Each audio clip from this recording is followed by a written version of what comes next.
يقول لك ذني الخمسة إذا سويتوهن الله يبتليكم ب5 أمراض. إذا ظهر الزنا من بعدي كثر موت الفجأة. إذا ظهر الزنا يعني الفساد ظهر وماكو واحد يرده وصار ظاهر علني، يقول شو اسوي؟ ابتلي الناس بموت الفجأة.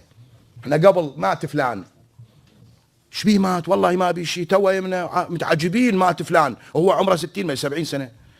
وهسه ماتوا 10، انقلبت اتوبيس، طاحت طيارة، انفجر ما ادري شنو، يوميا بالمئات بالعشرات واحنا حاجي. موت الفجأة، سكتة قلبية، سكتة عقلية، مو مدري امراض ما نعرفها شلون ما كان الله يسلط. اذا ظهر الزنا من بعد كثر موت الفجأة. واذا طفف المكيال يعني صار بوق بالميزان اخذكم الله بالقحط.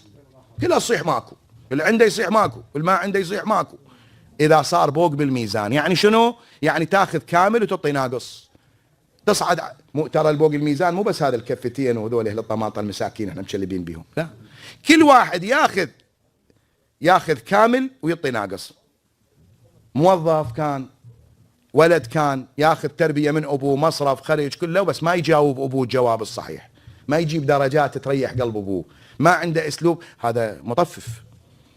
وكذلك تقدر تطبق هاي القاعدة على كل من ياخذ احترام.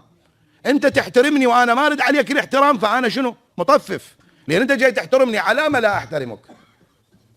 اذا واذا طفف المكيال اخذكم الله بالقحط. بعد واذا منعت الزكاة منعت الارض بركتها. انت الزكاة عليه من تطيع؟ مو على الزرع؟ زين الزرع انت تزرع له الله. ارايتم ما تحرثون انتم تزرعونه ام نحن زارعون؟ الله يزرع، انت بس دب البذر وتوكل على الله. هذا اللي يطلع ليش ما تعطي سهم الله اللي هو لعيال الله؟ فاذا منعنا الزكاة، طبعا انا اعطيك زكاة، انا جاي اعطيك زرع ولي حصة بيه، انا الزارع. اذا تمنع الزرع ما اعطيك، تمنع الارض بركتها، لا حديد لا ذهب لا زراعة، لانه منعت الزكاة. بعد قال واذا قطع الرحم، اسمع، قطع الرحم يعني لا الاخو يسأل عن اخوه، لا الابو يسأل عن ابنه، لا الام تسأل عن ابنها، لا الابن يسأل عن اخته، لا الجار يسأل عن جاره، لا ابن عم يسأل عن ابن عمه. اذا قطع الرحم يقول جعلت الاموال بيد الاشرار. يعني الفلوس الاموال وين تصير؟ بيد الناس الاهل الشر. نظل نتحسر، نعاين الفلوس ونتحسر، هم يتمتعون بها واحنا نتحسر. يقول لك لا تتحسر لان كانت بيدك وانت منعتها، بيدك كانت وانت منعتها.